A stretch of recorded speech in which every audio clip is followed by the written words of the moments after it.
Evangelho de Marcos, capítulo 3, a partir do versículo 20. Todos já acharam? Vamos ler com a guia do seu Santo e Bom Espírito. A blasfêmia dos escribas. E foram para uma casa e afluiu outra vez a multidão, de tal maneira que nem sequer podiam comer pão. E quando seus parentes ouviram isso, saíram para o prender, porque diziam, está fora de si. E os escribas que tinham descido de Jerusalém diziam, tem Beelzebu, e pelo príncipe dos demônios expulsa os demônios. E chamando-os a si, disse-lhes por parábolas, como pode Satanás expulsar Satanás? Se um reino se dividir contra si mesmo, tal reino não pode subsistir. E se uma casa se dividir contra si mesma, tal casa não pode subsistir. Se Satanás se levanta contra si mesmo e for dividido, não pode subsistir. Antes tem fim. Ninguém pode roubar os bens do valente, entrando-lhe em sua casa, se primeiro não manietar o valente, e então roubará a sua casa. Na verdade, vos digo que todos os pecados serão perdoados aos filhos dos homens, e toda sorte de blasfêmias com que blasfemarem. Qualquer, porém, que blasfemar contra o Espírito Santo, nunca obterá perdão, mas será réu do eterno juízo, porque diziam, tem espírito imundo. Somente até aqui. Amém. Glória a Deus, Santo Senhor.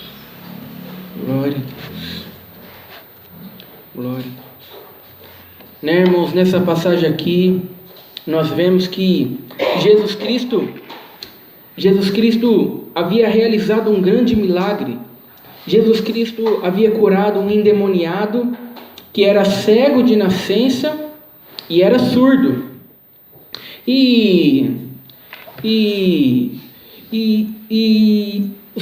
Estava registrado nas Escrituras que quando o Messias viesse, está registrado na Escritura que quando o Salvador viesse, ele iria realizar esses tipos de sinais.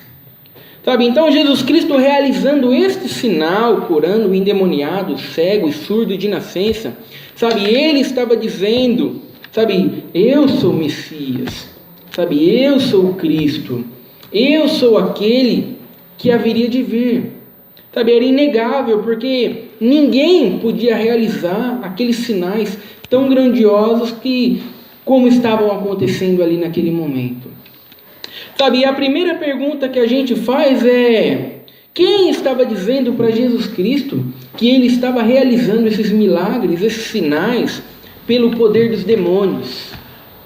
Sabe, você imagina que tristeza, hoje em dia a gente faz o bem para alguém, a gente ajuda alguém, e muitas vezes essa pessoa não reconhece, essa pessoa menospreza, a gente já fica aborrecido, abatido. Mas você imagina Jesus Cristo, o Salvador, o próprio Deus que se fez carne e habitou entre nós, realizando milagres, realizando sinais, realizando essas obras, e de repente viram para ele e dizem que ele está realizando através do poder do demônio, né? Realizando através do poder de Satanás. E o pior de tudo, quem estava dizendo isso para Jesus Cristo? Porque essa passagem fala sobre uma blasfêmia que não tem perdão. Essa passagem fala sobre a blasfêmia contra o Espírito Santo. Sabe, e Jesus Cristo retrata esse único pecado como não tendo perdão. Todos os pecados têm perdão, mas a blasfêmia contra o Espírito Santo não tem perdão.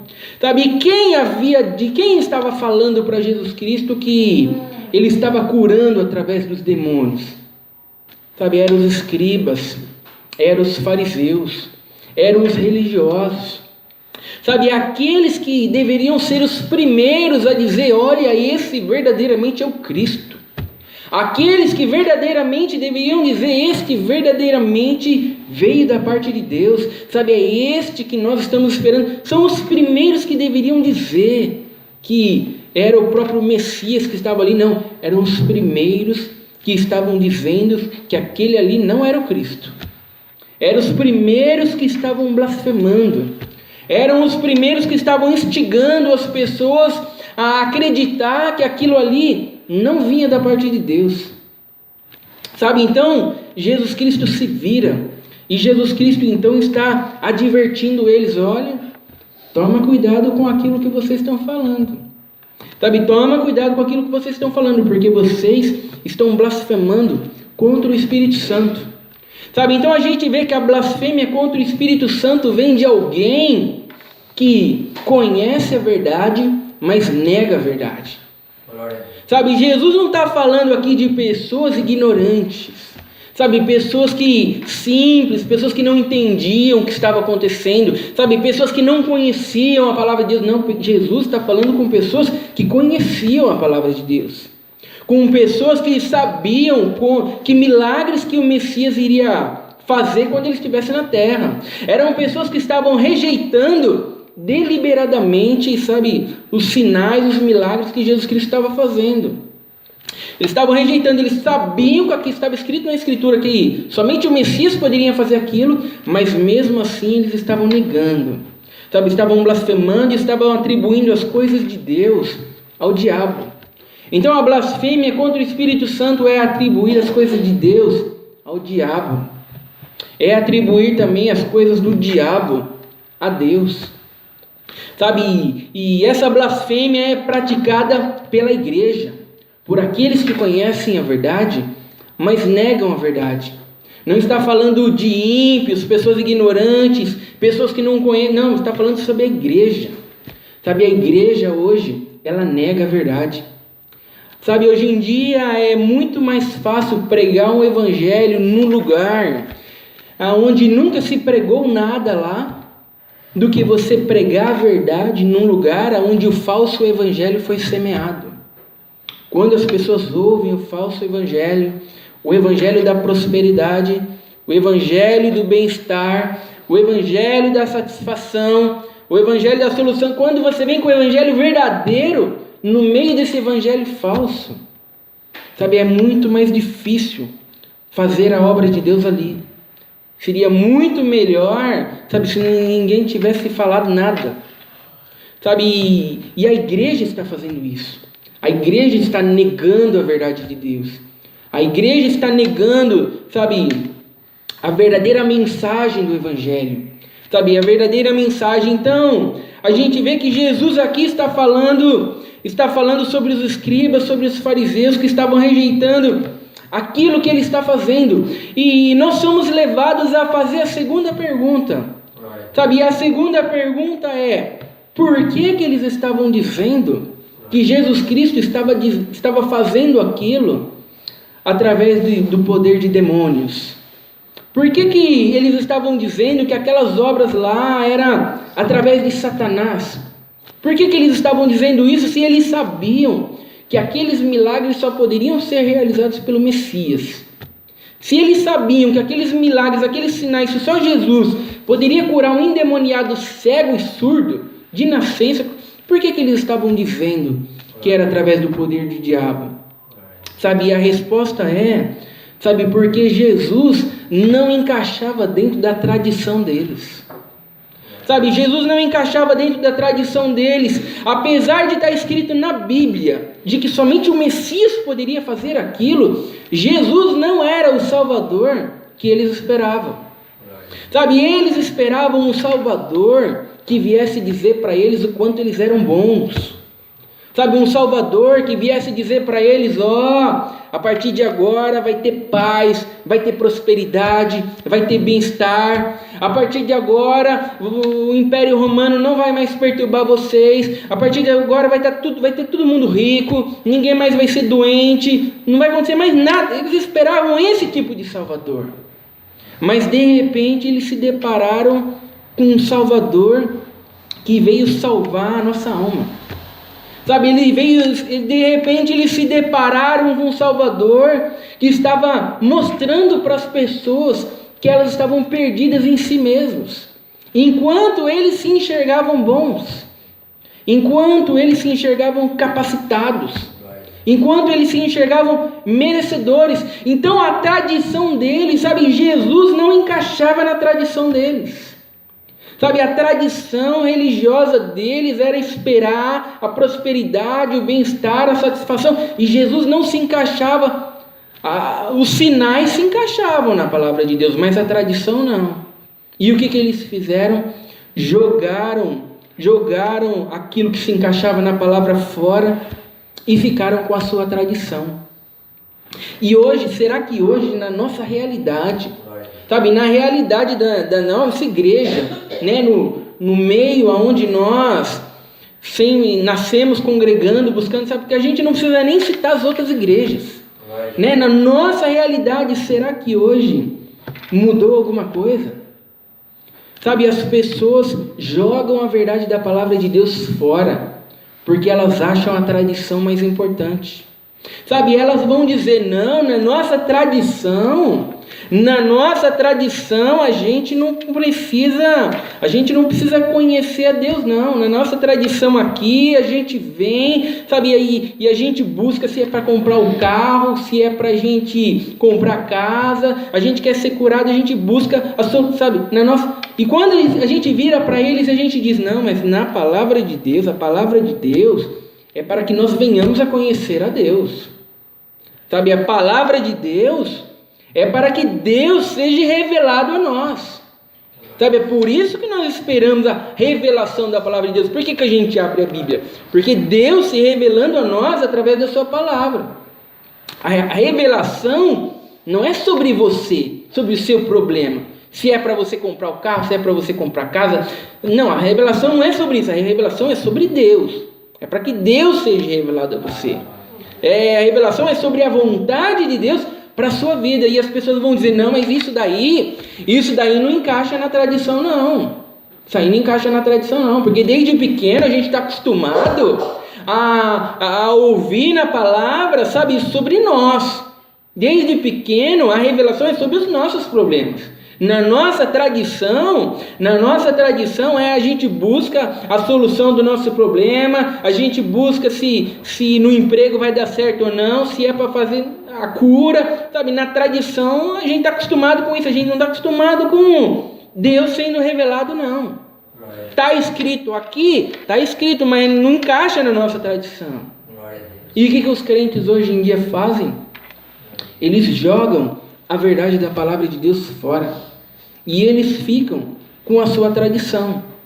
Sabe, é por isso que muitas vezes nós estamos falando da palavra de Deus, nós estamos explicando as coisas de Deus, e muitas vezes eles viram e eles dizem, não, mas na minha vida aconteceu diferente. Como se fosse mais importante a experiência dele do que a palavra de Deus. Não, a palavra de Deus fala assim, não, mas comigo aconteceu. Mas que importa o que aconteceu com você? Sabe, estamos falando da palavra de Deus. Sabe, as pessoas acham as suas experiências tão importantes quanto a palavra de Deus. E quando elas têm que escolher entre as suas experiências e a palavra de Deus, o que elas fazem? Elas jogam a palavra de Deus fora e elas ficam com as suas experiências. Elas jogam a verdade da palavra de Deus fora, sabe, e elas ficam com a sua tradição. E era isso que estava acontecendo aqui com os fariseus. Sabe, eles estavam jogando a verdade da palavra de Deus fora e eles estavam ficando com a sua tradição, porque Jesus Cristo não encaixava naquilo que eles esperavam como Salvador. Jesus Cristo não encaixava naquilo que eles esperavam como o Messias. Sabe, hoje mesmo de manhã, quando eu liguei a televisão, assim que eu liguei a televisão, estava alguém lá falando, não, porque eu estava enfermo e eu virei para Deus e eu falei para Deus, eu não admito esta enfermidade. Sabe, ela virou para Deus e ela falou, o que você está fazendo? Está tudo errado o que você está fazendo. Eu não admito, sabe, hoje em dia a tradição diz para as pessoas que elas mandam em Deus. Sabe, a tradição, sabe, a palavra de Deus nos manda pedir misericórdia de Deus, mas a tradição nos manda mandar em Deus. Você tem que mandar, você tem que determinar. Sabe, quando você fala para eles, não é desse jeito não, pedimos a misericórdia de Deus, e se Ele quiser fazer, Ele faz, mas nós temos que ser fiel mesmo na dificuldade, mesmo na prova, mesmo na luta. E elas viram e elas dizem, não, mas esse não é o meu Deus não, esse não é o meu Deus não. Se esse, e o que você vai fazer então? Você vai inventar um Deus na tua cabeça então, e vai começar a cultuar esse Deus? Sabe, se as pessoas não aceitam o Deus da Bíblia, se as pessoas não aceitam a mensagem da Bíblia, o que elas vão fazer? Elas vão criar o seu próprio Deus e vão começar a cultuar o seu próprio Deus? Sabe, é o que as pessoas estão fazendo hoje. E cada dia que passa, a igreja está mais longe de Deus. Cada dia que passa, sabe, os crentes estão mais frios. Cada dia que passa, os crentes estão mais mornos. Mas eles estão achando que Jesus é obrigado a engolir. Né? Que nem a igreja de Laodiceia, não, mas vai ter que engolir. Mas eu estou aqui, eu estou marcando para ele, vai ter que engolir. Jesus disse para eles, eu vou te vomitar da minha boca. Sabe, eu não estou engolindo. Sabe, eu não vou engolir. Vocês estão achando que eu vou engolir? Sabe, eu não vou engolir. Você joga a verdade da palavra de Deus fora. Sabe, eu vou te vomitar da minha boca. Sabe, então Jesus Cristo aqui está advertindo eles. Jesus Cristo está advertindo os fariseus, vocês estão blasfemando. Toma cuidado que vocês estão blasfemando. Sabe, Jesus está confrontando eles diretamente. Jesus não está querendo evitar problema aqui. Quer saber de uma coisa? Eu não vou falar nada não, porque não adianta falar. Não adianta falar. Sabe, esses são os crentes hoje. Sabe, os crentes hoje, eles falam, eu quero caminhar com Deus, mas eu não quero problemas. Sabe, eu quero caminhar com Deus, mas eu não quero discórdia, sabe, eu não quero que as pessoas fiquem olhando torto para mim. Sabe, eu quero caminhar com Deus, mas eu não quero ser perseguido não. Sabe, eu quero caminhar com Deus, sabe, mas eu não quero discórdia. Sabe, então, você não quer caminhar com Deus. Sabe, não dá para ser luz e querer que as trevas sejam nossos companheiros, sejam nossos amigos. Sabe, irmãos, quando nós confrontamos com a verdade, quando nós refletimos a verdade, quando nós agimos com a verdade, sabe, muitas vezes os amigos vão embora. Glória a Deus. Sabe, os problemas acontecem. Sabe, as dificuldades acontecem. Sabe, então, não dá para se evitar problema, e é por isso que Jesus Cristo tinha tantos inimigos. É por isso que tinha tantas pessoas querendo matar Jesus Cristo, porque ele não ficava pensando, as pessoas não vão gostar disso, as pessoas não vão gostar daquilo, as pessoas não vão gostar daquilo outro, eu preciso arrumar uma estratégia melhor. Não, Jesus Cristo simplesmente falava a verdade. E é essa a nossa obrigação, falar a verdade. E muitas vezes falar a verdade, na maioria das vezes falar a verdade não é aquilo que as pessoas querem ouvir. Sabe, a mentira é algo que agrada. Nós acabamos de estudar aí nessa passagem do Apocalipse. Nessa passagem do Apocalipse, o anticristo faz um monte de milagres, um monte de sinais, e ele promete bem-estar, satisfação, ele promete que uma única moeda, ele promete que não vai ter mais crise, ele promete um monte de coisa, e ele faz alguns milagres lá, e o que as pessoas fazem? As pessoas o adoram. Sabe, as pessoas o seguem. Sabe, é isso que as pessoas querem. Quando os pregadores sobem no púlpito e eles pregam sobre o bem-estar, sobre a satisfação, receba a bênção, receba a vitória, receba a cura, sabe, as pessoas adoram. Sabe, as pessoas aplaudem. As pessoas vão dizer, nossa, mas olha só que culto maravilhoso. As pessoas saem nas nuvens. Mas quando se prega a verdade da palavra de Deus, o que a gente tem é inimizade.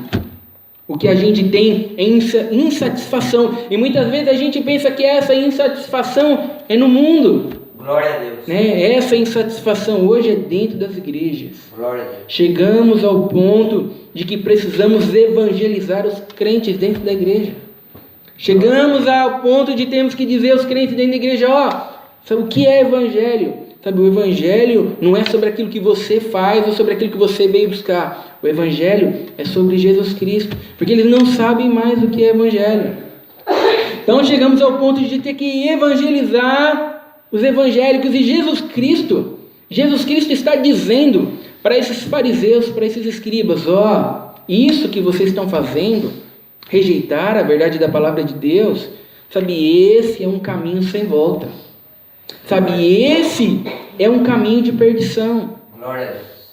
Sabe, toma cuidado com o caminho que vocês estão seguindo. Sabe, e Deus fala o tempo inteiro para a sua igreja: ó, você joga a verdade da palavra de Deus fora. Sabe, você quer montar um Deus na sua cabeça que te agrade. Sabe, você quer evitar problemas com o mundo. Sabe, você quer que o mundo goste de você, sabe? Esse é um caminho sem volta. Sabe, esse é o caminho da perdição. Sabe, esse é o caminho que vai te conduzir para o inferno. Esse não é o caminho estreito. Não vai levar à porta estreita. Sabe, então Jesus está advertindo eles. E Jesus Cristo está dizendo para eles: ó, e vocês vão para o inferno. Porque vocês estão blasfemando contra o Espírito Santo, sabe? E vocês são responsáveis. A Bíblia fala que aqueles que rejeitam, aqueles que negam, aqueles que deturpam a palavra de Deus, eles são responsáveis. Eles serão punidos. Sabe por quê? Por que a gente tem que falar que eles são responsáveis? Porque quando a gente fala sobre as doutrinas da graça, que é Deus que salva, sabe, que é Deus que chama, sabe, que é Deus que capacita, né? Muitos são chamados, mas poucos escolhidos. Sabe quem que é o agente escolhedor? Deus, né? Quando o apóstolo Paulo fala, porque foi concedido a vós a capacidade de crer, né? É Deus que nos concede a capacidade de crer. Pela graça sois salvos mediante a fé, isto não vem de vós, é dom de Deus. Sabe, é Deus que nos concede o dom para crer. Quando a gente fala sobre as doutrinas da graça, que é Deus que chama, que é Deus que capacita, que é Deus que nos preserva, que é Deus que nos salva, muitas vezes a gente pega algumas pessoas que vão dizer: ah, então, se é Deus que faz a obra, se a salvação é uma obra de Deus, se é Deus que escolhe, se é Deus que chama, se é Deus que faz tudo isso, então eu vou continuar a minha vida aqui vivendo no pecado mesmo. Porque quando Deus quiser me chamar, Ele vai me chamar. Não preciso me preocupar. Vou continuar seguindo minha vida. Você não está falando aí que é Deus que chama, que é Deus que faz, que a salvação é uma obra de Deus? Então eu vou continuar vivendo a minha vida. Vou continuar vivendo a minha vida, vou continuar curtindo, eu vou continuar, e se Deus quiser me chamar, Ele me chama. Sabe, olha só como é que pensa uma mente caída. Uma mente caída, ele vira para Deus e ele fala: ah, se eu estou pecando aqui, é culpa tua, Deus. É culpa tua. Porque se tu tivesse me chamado, eu estaria caminhando segundo a tua vontade. Mas tu não me chamou, então a culpa é tua. Olha como é que pensa uma mente caída. Se tu tivesse escrito meu nome no livro da vida, eu estava caminhando com você. Mas como você não escreveu, eu estou no pecado, então a culpa é tua. Sabe, mas a Bíblia fala que nós somos responsáveis. Se você está caminhando no pecado, a culpa é tua. Mas se você é salvo, aí é por causa de Deus. Sabe, então, para que serve a doutrina da graça? A doutrina da graça não é para dizer que se nós estamos no pecado é culpa de Deus. A doutrina da graça é justamente para dizer: ó, se você está caminhando com Deus, se você está aí em pé na presença de Deus, se você é firme, se você é fiel, não é para você se vangloriar em si mesmo. Não é para você achar que é porque você é bom, que é porque você é especial, que é porque existe alguma coisa especial em você que Deus olhou. Não é para você. A doutrina da graça é justamente para te dizer: é porque Deus te escolheu.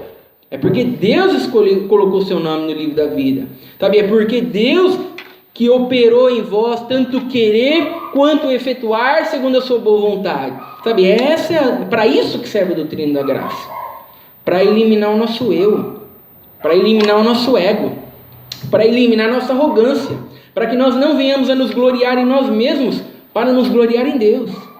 E quando uma pessoa diz: ah, então eu vou continuar vivendo a minha vida, e se Deus quiser me chamar, Ele que me chama, não, a mensagem para você que está no pecado é: arrependa-se. Essa é a mensagem para quem está no pecado. Essa é a mensagem para quem está vivendo no mundo: arrependa-se e creia no Evangelho, enxergue a tua condição caída, enxergue a tua condição miserável. Mas se você conseguir se arrepender, se você conseguir crer, é porque Deus operou em você, é porque Deus operou em você, Deus te deu a capacidade de crer, Deus te deu a capacidade de ter fé. Tá bem? Então é para isso que serve. Mas Jesus muitas vezes as pessoas vão dizer, não, mas como é que pode? Como é que pode a gente ser responsável se é Deus que escolhe quem vai se salvar? Como é que a gente pode ser responsável, mas é Deus que escolhe quem que vai para o céu, quem que vai para o inferno? Então, a Bíblia ela não se preocupa em nos dar explicações. A Bíblia ela simplesmente nos dá revelações. E a revelação que a Bíblia nos dá é, se você está num pecado, você vai para o inferno e a culpa é tua. Isso a Bíblia nos revela. E se você vai para o céu, você vai para o céu por causa de Deus, por causa de Jesus Cristo. E isso é revelado. Isso é revelado, e se isso não encaixa dentro do nosso raciocínio lógico, se isso não encaixa dentro da nossa capacidade, aceite por fé, porque a Bíblia não faz questão nenhuma de ensinar. Sabe, a Bíblia nos ensina que nós cremos em um Deus manifestado em 3 pessoas, na pessoa do Pai, na pessoa do Filho e na pessoa do Espírito Santo. Glória a Deus. Sabe, isso é algo que não encaixa dentro do nosso raciocínio lógico. Como é que pode ser um Deus manifestado em 3 pessoas? Glória a Deus. Como é que pode? E o que a gente vai fazer? A Bíblia nos revela isso. O que a gente vai fazer? Isso não encaixa dentro do nosso raciocínio lógico. A gente vai fazer o quê? Vai jogar fora? Glória a Deus. Não, nós aceitamos por fé. Sabe, nós cremos num Deus que não pode ser compreendido através da nossa mente. Glória a Deus. Um Deus que pode ser compreendido através da nossa mente não é Deus. Glória a Deus. E as pessoas estão tentando racionalizar Deus. As pessoas estão querendo fazer um Deus que possa ser entendido através da sua mente. Sabe, então é por isso que Jesus Cristo nessa passagem aqui está responsabilizando eles e dizendo, toma cuidado, porque esse caminho que vocês estão caminhando é um caminho de morte. Esse caminho que vocês estão caminhando é um caminho de perdição. Vocês estão rejeitando a verdade da palavra de Deus. E vocês estão ficando com a sua tradição. Sabe, irmãos, facilmente nós nos desviamos da verdade da palavra de Deus e ficamos com as nossas tradições. Glória a Deus. Facilmente. A igreja muitas vezes ela começa bem, ela começa certinha, de repente quando se menos espera, um monte de coisa ficou mais importante do que a verdade da palavra de Deus. E muitas vezes as pessoas estão se vangloriando, não, porque aqui a gente tem o pãozinho quentinho que cai do céu.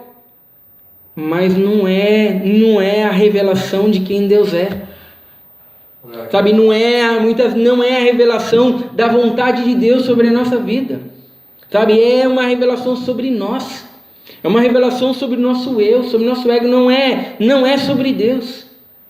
Sabe, mas as pessoas ficam com a sua tradição. Né, irmãos? Então nós precisamos tomar cuidado com esse tipo de coisa. Né? Então Jesus Cristo vai dizer, ninguém pode roubar os bens do valente, entrando-lhe em sua casa, se primeiro não maniatar o valente, e então roubará sua casa. O que Jesus Cristo está querendo dizer?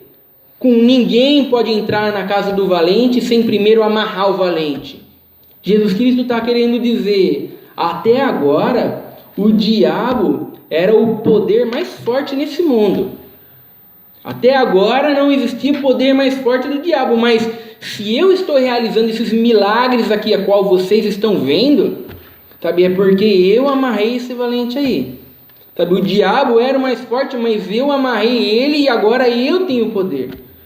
Agora eu tenho autoridade. Sabe, agora sou eu que determino todas as coisas.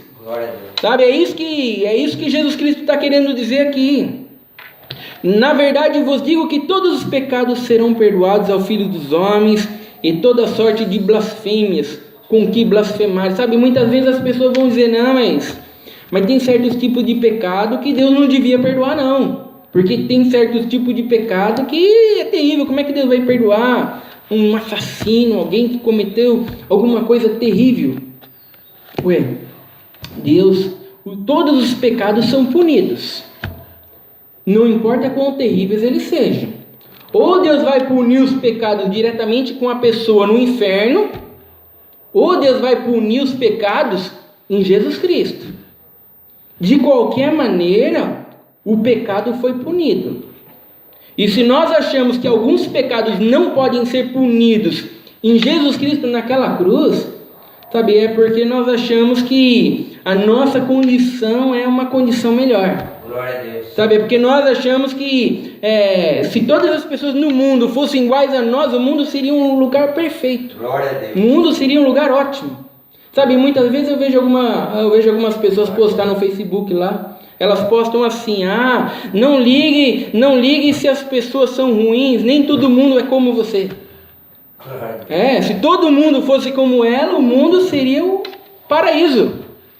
Sabe por quê? Porque é alguém que não entende que é um pecador. E alguém que não entende que carrega a semente do pecado.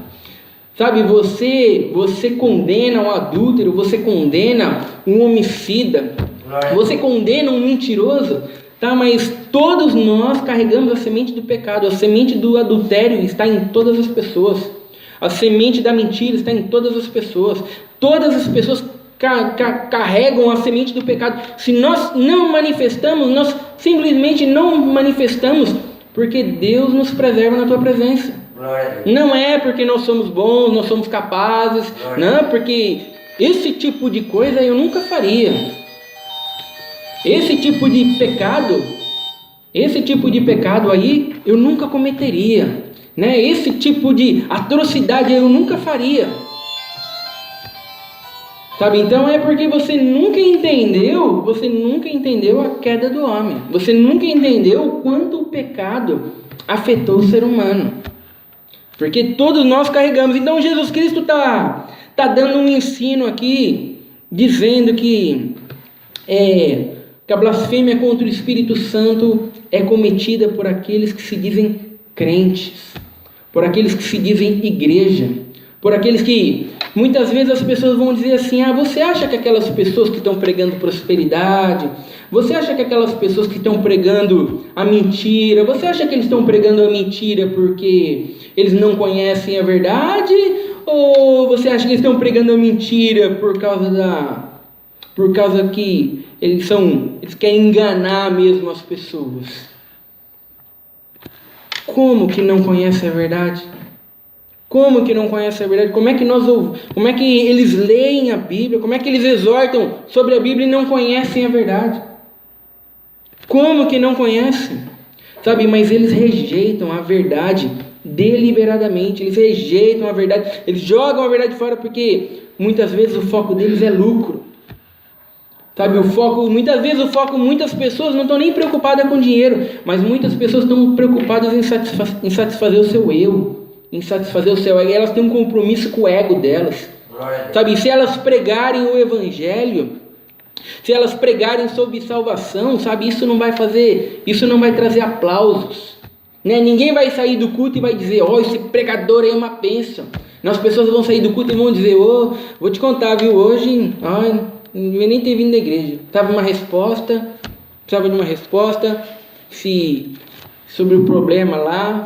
E é isso que elas vão dizer, sabe? Isso não traz fama, sabe? Isso não enche a igreja, sabe? Então essas pessoas estão rejeitando, estão blasfemando contra o Espírito Santo. Por quê? Porque a palavra de Deus não fala sobre aquilo, mas elas estão insistindo na mentira, sabe? E as pessoas, elas convenientemente gostam de ouvir a mentira também. Dos dois lados, nós temos o pregador pregando a mentira e nós temos as pessoas gostando de ouvir a mentira também. Por quê? Porque elas querem satisfazer os seus corações caídos. Elas querem satisfazer suas vontades. Sabe, e qual é a vontade caída do ser humano? A vontade caída do ser humano é bem-estar, é satisfação, é a solução dos problemas. Essa é a vontade caída. O que o mundo busca lá fora? O que o mundo busca lá fora? É dinheiro, é casar, é se divertir.